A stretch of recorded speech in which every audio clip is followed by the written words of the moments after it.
Hello, amahoro y'Imana bane namwe. Njyewe mureba hano banyita Hayla.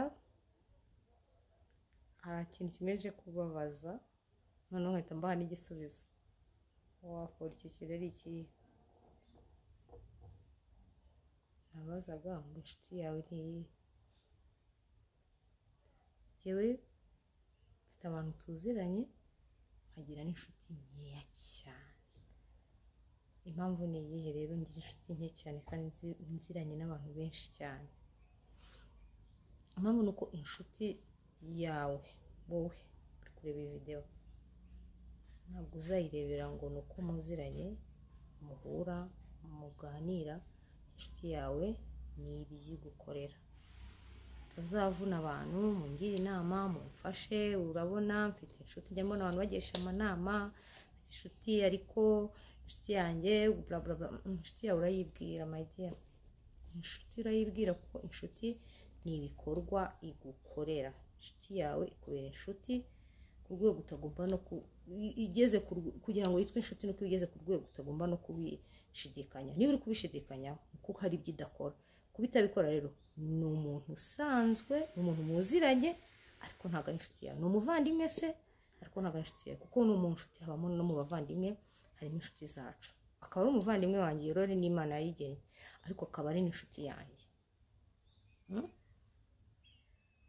Rero inshuti ni ibikorwa, ntabwo ari cyo ikiduhuza cyangwa uburyo tuziranyemo cyangwa imyaka tumaranye cyangwa n'ibindi.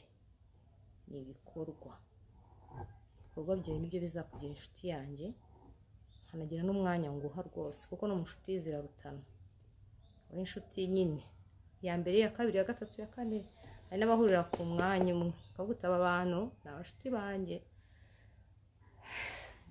ku mwanya mbashyize hamwe. Ushyire muri agenda yo mu mutwe wavuga uti example Aline, mbabarira Aline ntanzeho urugero, ni inshuti yanjye, na Alice ni inshuti yanjye, bose bari ku mwanya wa mbere cyangwa bose bari ku mwanya wa kabiri, hakaza iya gatatu, iya kane, gutyo gutyo gutyo. Rero ndagira ngo ntitwere twibeshya kuri ibyo bintu. Abantu tuziranye ni inshuti zacu. Inshuti zacu rero twabyandika mu bitabo, twabipostinga, twabiganira. Buri muntu niwe uzi inshuti, nk'uko n'Imana yari izi abayubaha. Ushobora kureba abantu muri rusange ukabona ukajya ariko uti umuntu ni mwiza azajya mu ijuru, kandi imbere y'Imana n'ijuru azaribusomera kuri sitati. Ubwo rero inshuti ni iki? Ni ibikorwa. Ibikorwa utazagira umuntu ubyitiranya. Ibikorwa ngo amafaranga, ushaka kuguha amafaranga ku nyungu zanjye, kuko bitari ubushuti. Kandi nta nubwo inshuti igaragara ngo mu byago gusa, no mu byiza. Kubera ko buri kiremwamuntu ukuntu duteye biragoye cyane ko nakwiyorobekaho ngo nkigire inshuti ngo numve ko nyine, keretse nyine niba wararangaye ukaba ukibarira inshuti ngo kuko ngo mwagendanye, kuko muririmbana, kuko mukorana, kuko mukunda kubonana kenshi, kubyite ngo ni ubushuti. Oya, umuntu ugukunda aguha umwanya, umuntu ugukunda akubera aho utari.